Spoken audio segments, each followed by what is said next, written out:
आज किन मैले र मेरो साथीहरूले स्कुलमा मोबाइल लिएर आएको छौँ त? त्यो चाहिँ अहिले हजुरहरूले भिडियोमा थाहा पाउनुहुनेछ। सो हेलो गाइज, आजको भ्लग चाहिँ मैले गराउने छु स्कुलमा। त्यसैले स्कुल जानको लागि चाहिँ मैले ड्रेस लगाएँ। ड्रेस लगाएपछि चाहिँ म साइकलमा स्कुल जान थालेँ। अनि स्कुल जानुभन्दा अगाडि चाहिँ म साथी घर गएँ। साथीको घरमा चाहिँ सब साथीहरू थिए अनि सब चाहिँ आफ्नै तालमा थिए। कोही के गरिरहेको थियो, कोही चाहिँ के गरिरहेको थिए। आधी घन्टा जति साथीको घरमा बसेपछि सब बाहिर निक्लियो अनि सब साइकलमा जान लाग्यौँ स्कुल। 10-15 मिनट पछि चाहिँ हामी स्कुल पुग्यौँ। स्कुल पुगेपछि हामी क्लासभित्र गयौँ। क्लासमा पनि केटाहरू सब आफ्नै तालमा थिए। यहाँ चाहिँ एउटा साथीले गिटार बजाएर आफूमा भएको प्रतिभा देखाइरहेको थिए। र मेन कुरो, आज मैले र मेरो साथीहरूले किन स्कुलमा मोबाइल लिएर आएको छौँ त? आज चाहिँ 10 कक्षाको फेयरवेल थियो। त्यसैले फोटो भिडियो गराउनको लागि चाहिँ हामीले मोबाइल लिएर आएको थियौँ। अब केटाहरूले स्कुलमा मोबाइल लिएर आएपछि गेम नखेल्नु त कुरै भएन। त्यही भएर यहाँ कोही चाहिँ फुटबल खेलिरहेको थिए र कोही चाहिँ फ्री फायर खेलिरहेको थिए। केटाहरू गेम खेलिरहेको बेला ट्याक्कै सर पनि एटेन्डेन्स गर्नको लागि आउनुभयो अनि सरले एटेन्डेन्स गरेर चाहिँ जानुभयो।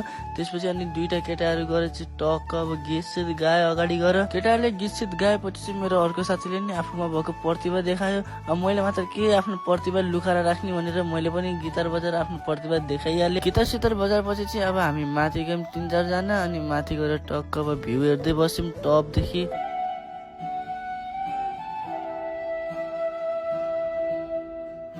हामी चाहिँ यता टक्क भ्यू हेर्दै बसिरहेको थियौँ अनि यता चाहिँ दुईटा केटाहरूले अब त्यो प्रोग्रामको लागि हल्का तयारी गरिरहेको थिए। अब हामीलाई अब हल्का भोक पनि लागिरहेको थियो। त्यही भएर हामी तल गएर 3 जना गयौँ होटेल। गएपछि साथीले नास्तामा गयो अनि नास्ता पनि लिएर आइहाल्यो। त्यसपछि हामीलाई भोक लागेको भएर हामीले नास्ता खाइहाल्यौँ। अनि नास्ता सास्ता खाएपछि चाहिँ हामी फेरि जान लाग्यौँ स्कुल गएपछि चाहिँ हामी फेरि माथि गयौँ। माथि चाहिँ अहिले चाहिँ साथीहरूले डेकोरेसन गर्नको लागि बेलुनहरू फुलाउँदै थिए। बेलुन सेलुन फुलाएपछि चाहिँ सबले डेकोरेसन गर्यो अनि मेरो साथी चाहिँ अतिथि पनि बनेको। मेरो साथी अतिथि बनेपछि चाहिँ हजुरहरूलाई एउटा चिज गर्नु भने अब अतिथिज्यूले अब भनेपछि अब लाइक कमेन्ट त गर्नु होला। 18 पछि चाहिँ सरले अब 10 कक्षालाई दिने अब फोटो फ्रेमहरू पनि लिएर आइहाल्नु भयो। फोटो फ्रेमहरू लिएर आएपछि चाहिँ हामीले राष्ट्रिय गान गायौँ अनि त्यसपछि सरले चाहिँ प्रोग्राम स्टार्ट गर्नुभयो। प्रोग्राम स्टार्ट गरेपछि चाहिँ अब सब सरहरूले 10 कक्षालाई अब टिका सिका लगाएर फोटो फ्रेम दिनुभयो। फोटो फ्रेम दिएपछि चाहिँ सर म्यामहरूले आफ्नो 2-4 शब्द राख्नुभयो। सब सरहरूले आफ्नो 2-4 शब्द राखेपछि चाहिँ नास्ता पनि आइहाल्यो। नास्ता आएपछि चाहिँ हामी सबले नास्ता खान थाल्यौँ। नास्ता सस्ता खायौँ अनि प्रोग्राम पनि भ्याइयो। त्यही भएर हामी तल आयौँ अनि जान लाग्यौँ घर। अब आजको भ्लग चाहिँ यति हो। मन परेमा लाइक शेयर कमेन्ट चाहिँ गर्नु होला।